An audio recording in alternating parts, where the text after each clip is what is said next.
दोस्तों नमस्कार, जय हिंद। आपका दोस्त जेपी धनखड़। और दोस्तों आज हम एक बात करने वाले हैं खास टॉपिक पे। आज का जो टॉपिक है कि कुछ लीडर चाहकर भी कंपनी क्यों नहीं बदल पाते, क्या कारण है। उनके मन में है, उनकी इच्छा है, वो देख रहे हैं कि हमें कंपनी बदलना चाहिए, उसके बावजूद वो डिसीजन क्यों नहीं ले पा रहे हैं। और कुछ लीडर को मैं देख रहा हूँ, कुछ लोगों को जो मेरी वीडियो को लगातार देख रहे हैं, जिस प्रकार से मैं लोगों को जगाने का काम कर रहा हूँ, एक जागरूकता लेके आ रहे हैं, इस इंडस्ट्री को साफ सुथरी, पारदर्शिता, ट्रांसपेरेंसी बनाने की कोशिश कर रहे हैं कि आप क्लाइंट से पूछिए कितनी इनकम है। लेकिन कुछ लोगों पे मेरा असर हो रहा है, कुछ लोगों पे नहीं हो रहा। जिन पे हो रहा है वो कौन है और जिन पर नहीं हो रहा वो क्या है, वो एक श्लोक, एक दोहे के माध्यम से मैं आपको बताना चाहूँगा। दोस्तों मैंने एक दोहा पढ़ा था कि एक चंदन बन में रंग ला दे, पर बांस बटंगी ना सिंचे, कोट बरस करो संगत संत की, पत्थर का जल में क्या बीजे।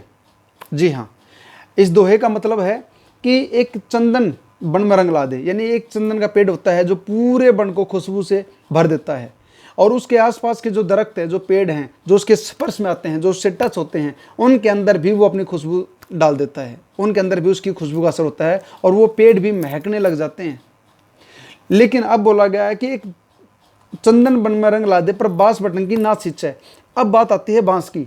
बांस का पेड़ अगर चंदन के पेड़ से टच भी हो, उससे घिस भी रहा हो, रगड़े खा रहा हो लगातार, लेकिन उसके अंदर चंदन की खुशबू नहीं आएगी। बांस पटंगी ना सिंचे, कोट बरस करो संगत संत की, पत्थर का जल में क्या बीजे। कुछ ऐसे भी शिष्य होते हैं जो गुरु की अच्छी संगत में करोड़ों वर्ष रहने के बाद भी उन पर उसका असर नहीं होता, उनके अंदर के दुर्विचार, उनका आचार विचार नहीं बदलता। जिस प्रकार से पत्थर का जल में क्या बीजे। पत्थर आप देखते हैं नदी में पड़े रहते हैं, समुद्र में होते हैं, कुएं में पत्थर होता है, लाखों बरस, हजारों बरस भी वो पानी में रहे, और जब आप उन पत्थरों को निकालते हैं नदी से, तो जब उनको आपस में टकराएंगे आप, तो चिंगारी निकलेगी। इसका मतलब वो भीगे नहीं है, वो नहीं भीगे हैं अभी, नहीं तो अगर वो भीगते तो चिंगारी खत्म हो जाती। ठीक उसी प्रकार से लगातार वीडियो लोग देख रहे हैं, लेकिन आज भी उनके अंदर चिंगारी निकल रही है। कमेंट बॉक्स में अगर आप देखोगे तो उनके कमेंट्स आप पढ़ेंगे तो उनके अंदर चिंगारी निकल रही है। तो पत्थर का जल में क्या बीजे। दोस्तों मैं आपसे पूछता हूं, इस डायरेक्ट सेलिंग में आप क्यों आए थे। 3 कारण से आप आए थे: पैसा, मान सम्मान, सिक्योरिटी। पैसा, मान सम्मान, सिक्योरिटी। सिक्योरिटी टाइम की, पैसे की, परिवार की। दोस्तों अगर आपको किसी कंपनी में जहां पर आप लगे हुए हैं ये तीनों चीज़ें नहीं मिल रही, या आपको उम्मीद नहीं है कि मिलेंगी, या आपकी कोई डेडलाइन नहीं है कि जब तक मुझे मिल जाएंगी, तो दोस्तों कंपनी बदलने में कोई हर्ज नहीं है। दोस्तों मैं एक बात बताना चाहूँगा। एक बार शिव खेड़ा जी अपनी किताब में लिखते हैं कि शिव खेड़ा जी अपने दोस्त के पास जाते हैं, उसके घर पे जाते हैं, चाय पी रहे होते हैं, तभी सोफे पे एक कुत्ता बैठा था और वो बीच बीच में कू कू कर रहा था। 5 मिनट में, 10 मिनट में बीच बीच में कू कू कर रहा था। तो शिव खेड़ा जी ने पूछा कि दोस्त ये कू कू क्यों कर रहा है कुत्ता। तो उनके दोस्त ने बताया कि ये जहाँ बैठा है, जिस सोफे बैठा है, उसके नीचे एक कील है और इसको कभी कभी वो कील चुभती है। तो शिव खेड़ा जी ने बताया फिर ये उठता क्यों नहीं। तो उसने बताया कि इतनी भी नहीं चुभ रही। तो दोस्त चुभ तो सबको रही है, लेकिन इतनी नहीं चुभ रही। मेरे को ज़्यादा चुभी, मैंने कंपनी को छोड़ा, एक्स कंपनी को छोड़ के मैं नई कंपनी में आया, मेरे को ज़्यादा चुभी थी। और एक चीज़ मैं आपको बताना चाहूँगा, अगर आप आज भी लगे रहे उसी कंपनी के अंदर, आज भी आप वहीं पर काम करते रहे, कुछ साल और करते रहे, तो आपका साथ क्या होगा। एक स्टोरी मैं आपको बताना चाहूँगा। प्रैक्टिकल साइंटिस्टों ने किया कि आप एक बर्तन में पानी भरिए, उसमें एक मेंढक को डालिए और उसके नीचे गैस चालू कर दीजिए, स्टोव को चला दीजिए।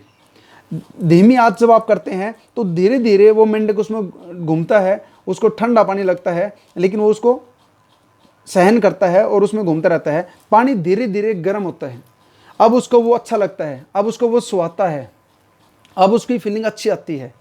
अब धीरे धीरे वो और गर्म होता है, उसको तकलीफ होती है, लेकिन वो नहीं कूदता बर्तन से बाहर, उसी में घूमता रहता है, उसी में कोशिश प्रयास करता रहता है। फिर वो पानी और गर्म होता है, वो फिर घूमता है, पानी और गर्म होता है, पानी और गर्म होता है, पानी उबलता है और वो मेंढक मर जाता है, लेकिन कूद नहीं पाता। लेकिन अगर आप उबलते पानी में किसी मेंढक को डालोगे तो वो फटाक देसी बाहर निकल जाएगा। ठीक उसी प्रकार से आपका जो पानी है वो धीरे धीरे गर्म हो रहा है। आपके अंदर जो एक एंथुसिज्म है, आपके अंदर जो आग है, वो उम्र के साथ साथ कम होगी। जिस प्रकार से माचिस की तिल्ली को आप जलाएंगे और वो धीरे धीरे खत्म हो जाती है, उसी प्रकार से आपके अंदर भी एक पोटेंशियल, एक क्षमता, एक डेडिकेशन है, एक मोटिवेशन, वो उतना ही है। अगर वो आपका यहाँ तक गया तो उसके बाद आप कंपनी नहीं बदल पाएंगे माय डियर फ्रेंड्स। कंपनी बदलना कोई पाप नहीं है। आप एनालाइज कीजिए अपने बिजनेस का, कितने सालों में आप कहाँ तक पहुँचे हैं, आपके अपलाइन कहाँ तक पहुँचे। जो एक्टिव ग्रोइंग अपलाइन है उसकी ग्रोथ को देखिए, उसके काम करने के तरीके को देखिए। अगर आपको सफलता नहीं मिल पा रही, अपनी पूरी, मैं एक बात बोलूँगा कि पूरी खून निकालिए आप, जितना हो सकता है और जोर डालिए और करके देख लीजिए। लेकिन डेडलाइन तो डालिए, 1 साल करूँगा, 2 साल करूँगा या 5 साल इस बिजनेस को करूँगा, उसके बाद क्या होगा। और अगर आपकी नज़र में कोई कंपनी है, उसकी बारीकियों को जानिए, उसके अच्छे पॉइंट्स को जानिए, उस कंपनी में काम कर रहे लीडर्स से आप मिलिए, मैन टू मैन बैठिए, उसको समझने की कोशिश कीजिए। किसी भी चीज़ के बारे में जब आप पॉजिटिव सोचते हैं तो उसके रिजल्ट पॉजिटिव आते हैं, और अगर किसी भी चीज़ के बारे में आप नेगेटिव सोचते हैं तो नेगेटिव रिजल्ट आते हैं। दोस्तों, आप क्या सोच रहे हैं? किसी भी चीज़ को अगर आप विश्वास के साथ देखेंगे तो विश्वास बढ़ेगा, और अगर आप किसी चीज़ को शक की नज़र से देखोगे तो शक बढ़ेगा। आपका नज़रिया कैसा है वो चेक कीजिए। और दोस्तों, आज की वीडियो में मैं एक मैसेज देने के लिए आपके पास आया हूँ। एक किताब मैंने बहुत ज़बरदस्त पढ़ी थी, और आज शायद मेरे इस सफलता के पीछे, जहाँ भी आज मैं खड़ा हूँ, उसके पीछे, अगर मैं कंपनी बदल पाया, उस डिसीजन के पीछे एक किताब है, जिस किताब का नाम है हु मूव्ड माई चीज़, मेरा चीज़ किसने हटाया। उसके लेखक हैं डॉक्टर स्पेंसर जॉनसन। बहुत ज़बरदस्त किताब, एक स्टोरी के माध्यम से उन्होंने समझाया कि आपको डिसीजन लेने में क्या क्या दिक्कतें आएंगी, लेकिन लास्ट में आप जीतोगे, आपको क्या मिलेगा, रास्ते में क्या मिलेगा। उस किताब में उन्होंने ज़बरदस्त स्टोरी से समझाया है। तो वो किताब आप ज़रूर पढ़िए।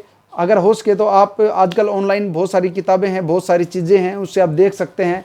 एक FM पॉकेट आता है, उस पर आप देख सकते हैं हु मूव्ड माई चीज़, मेरा चीज़ किसने हटाया। दोस्तों, लगातार वीडियो को देखिए। मेरी जितनी भी वीडियो मैंने पहले डाली हैं, आपको अगर वो वीडियो देखोगे तो डिसीजन लेने में मदद मिलेगी।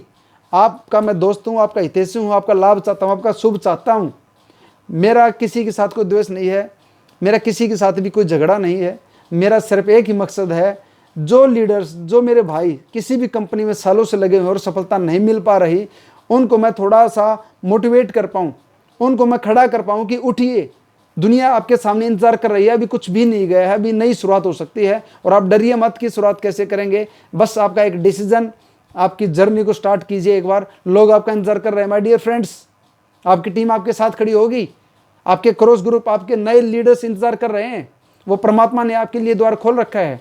और उस किताब के अंदर एक बहुत अच्छी बात मैं आपको क्लियर करता हूँ, अभी याद है मेरे को। उस किताब के फ्रंट पेज पे उसने लिख रखा है कि जीवन कोई सीधा या आसान गलियारा नहीं है, ये एक भूल भुलैया है जिसमें हमें अपना मार्ग खोजना पड़ता है। कई बार हम भटक जाते हैं और अनदिगली में रुक जाते हैं, परंतु यदि हम में आस्था है तो ईश्वर हमारे लिए द्वार खोल देगा। शायद वह द्वार नहीं जिसके खुलने की आपने कल्पना की थी, परंतु वह द्वार जो आपके लिए अत्यंत अच्छा सिद्ध होगा। एक बार डिसीजन लीजिए, आगे निकलिए। परमात्मा आपके साथ है, हम सब आपके साथ हैं। जय हिंद, जय भारत, वंदे मातरम।